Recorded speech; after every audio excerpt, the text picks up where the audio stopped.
Hello mga ka-offloaders sa Pinas Market, mga ka-OFW, mga ka-Earthling, mga ka-Doodles. So kung bago ka pa lang sa ating channel, napadaan ka, hindi ka pa nakapag-subscribe, please naman paki-subscribe naman para maragdagan yung subscriber natin. Naging 12 na siya. So meron tayong mga videos dito na ginawa na pwede nyong mapagpulutan ng aral kung paano mag-invest ng stock market sa Pinas. So kung nag-invest ka naman sa US market, meron din tayo dito, Doodle Goose to US market. So try nyo ding i-subscribe at panoorin ang ating channel. So meron tayong dito mga videos, may English version na English Carabao. Kasi kailangan ko ng US market, so kailangan ko ng mag-English eh. At may Tagalog din naman dito.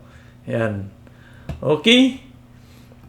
So, dito tayo mga ka-offloader, mga ka-OFW, mga ka-doodles, mga ka-earthlings sa Philippine stock market. Happy Friday! Ngayon ay March 6, 2026. So, happy Friday sa lahat. So, dahil wala tayong pasok, kaya medyo delayed yung natin pag-upload ng videos. Daming salita, sat-sat eh. So, paalala lang po, disclaimer, hindi po ako financial advisor. Ako po ay isang OFW na gustong matutong mag-trade sa Philippine market, at magkaroon ng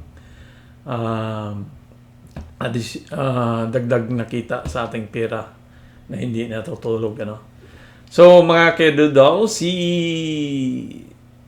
Philippine stock ngayon ay ang PSI index is 6.332. So mayroon pa tayong ilang oras pa bago magsara. So mga 2 oras na lang yata magsara ang Philippine stock market. So duguan na naman dahil nga ngayon is Friday. Ganoon yan, basta Friday. Yung mga foreign investor, mga foreigner, mga APAM, nagsilabasa na yan sila kasi mag-take profit. Ganun yan sila. Kasi may 2 araw na wala tayong transaction. So, nilipat yan nila sa ibang lugar, ibang bansa kung may trade man na o ano ba. So, baka doon sa US futures o ganun yun. So, ganun ang nangyayari pag tuwing Friday, asahan mo na medyo bagsak. So, URC down, ICT video down, MBT, alaga natin down. Plus, EC, Ayala Corporation lang umangat, 0.92, BPI down. So, maraming ang advance ito.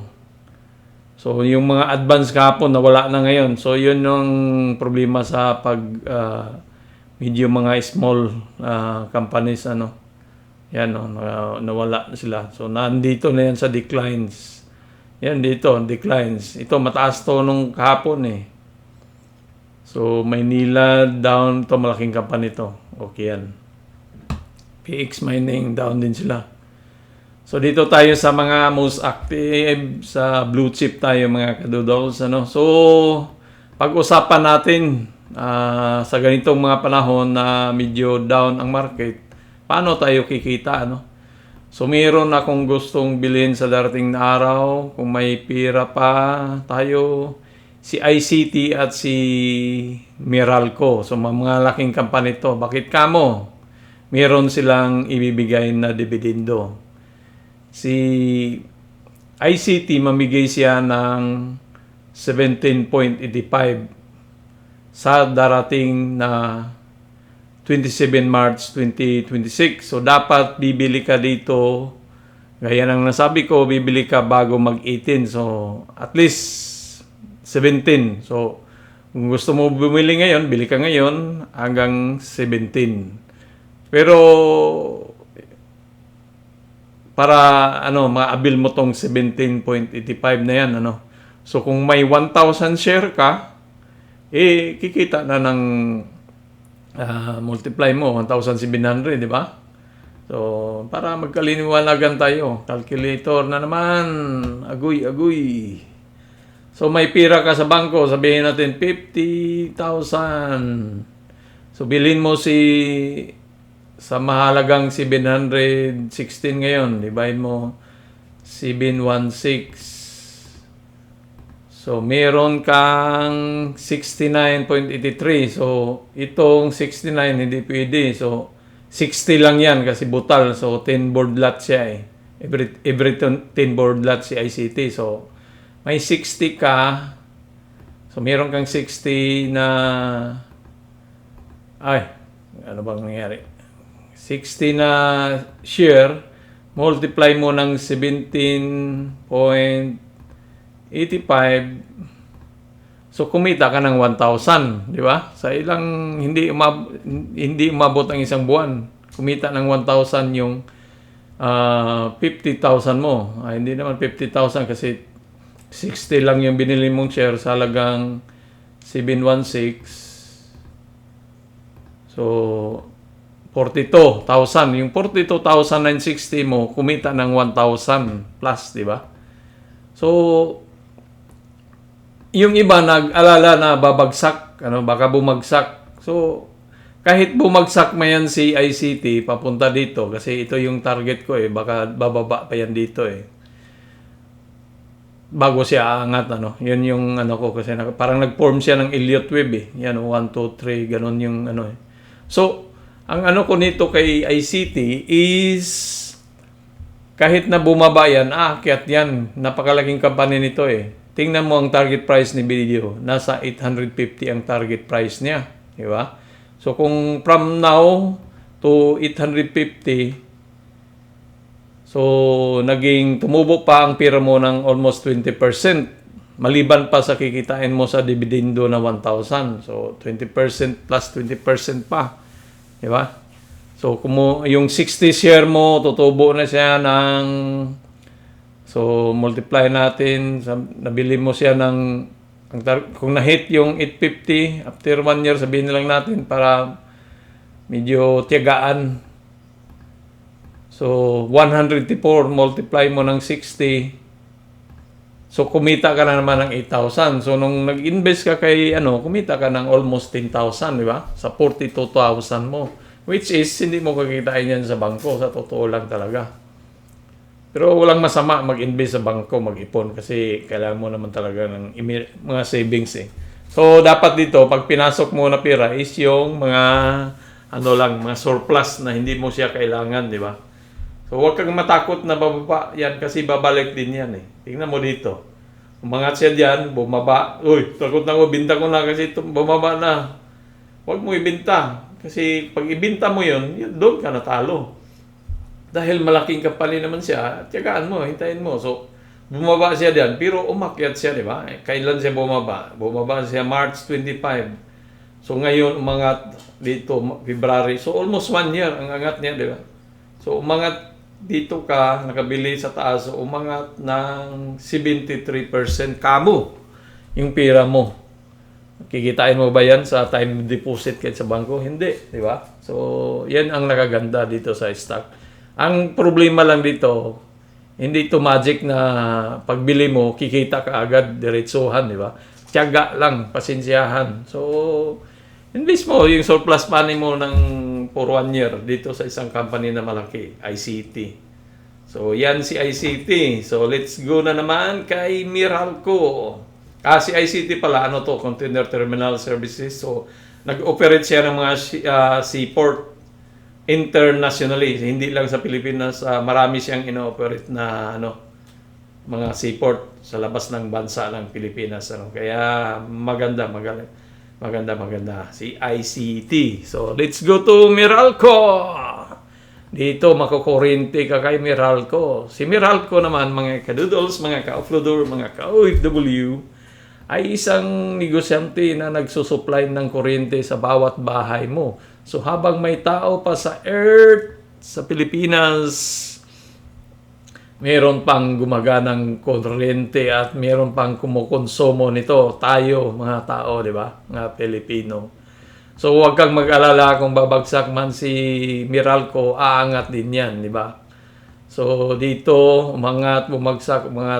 Basta huwag mo lang ibenta. Long term mo 1 year, sabihin natin, At si Meralco mga kadoodles, ang target price ni BDO ay nasa 720. So 720 naman. Yan siya 18% din.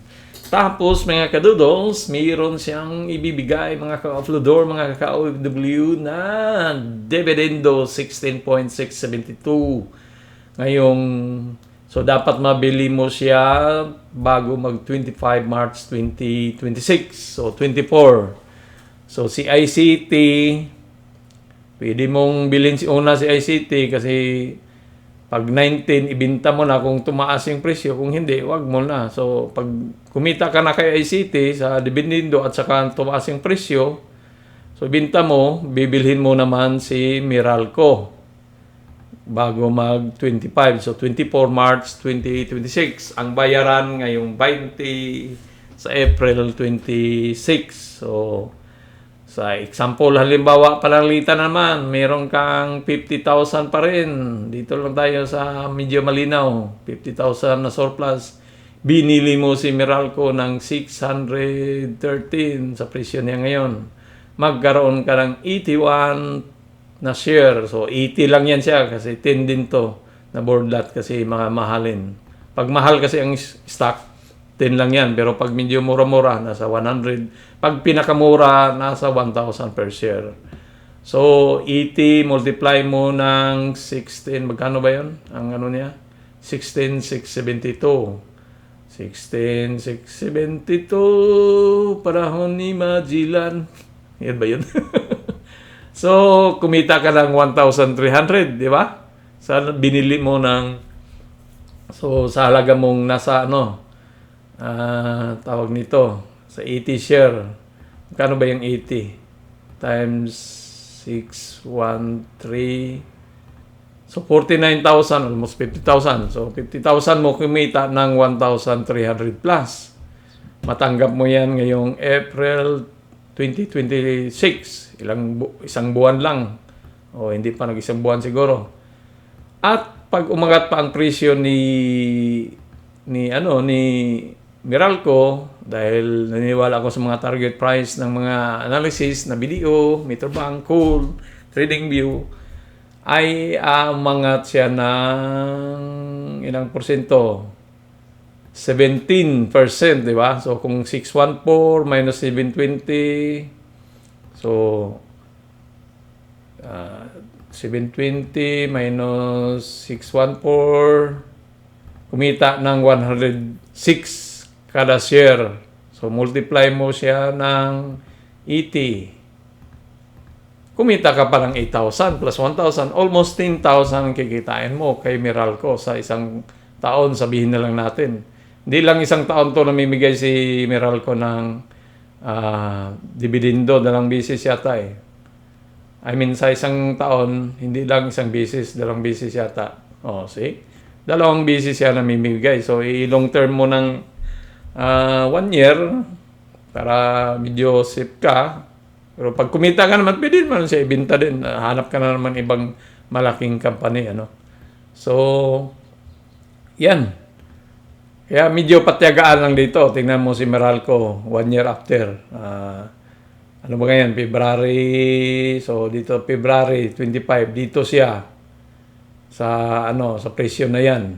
Naglalaro almost 500. So, 1 year after si Meralco tumubo ng 28%. So, umangat, bumagsak, oy, takot ako, baka babagsak pa, ibinta ko na to, ganun. Wag. Yan mo lang yan, malaking company to eh. So, umangat pa rin. So, kumita ka ng 28%, di ba? Kung galing dito.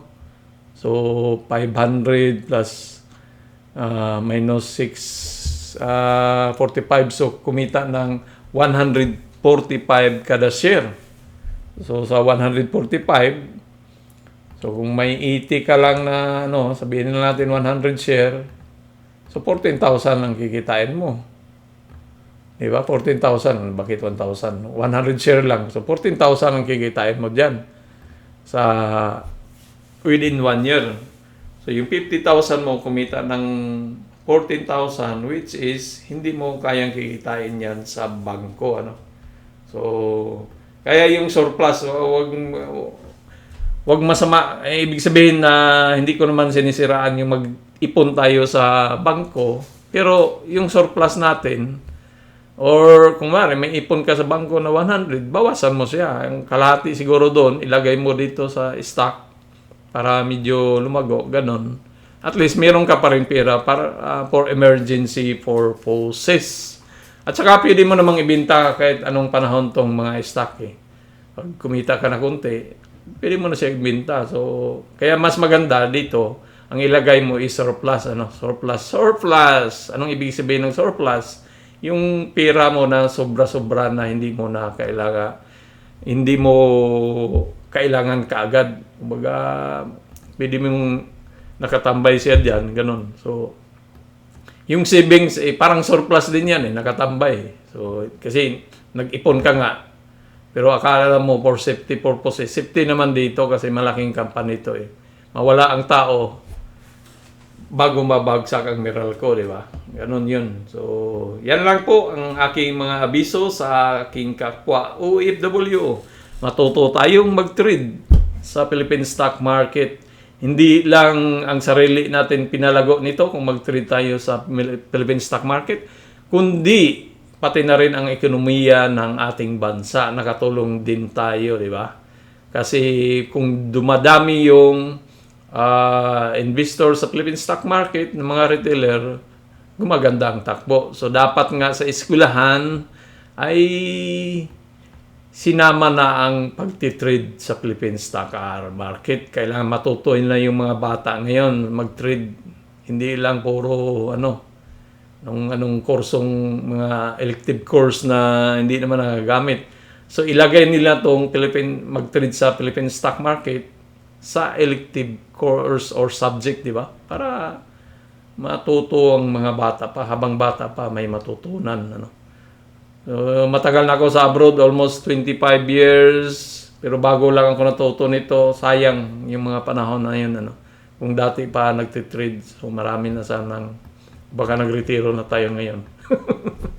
Adios mi amigos, mi amigas, babus!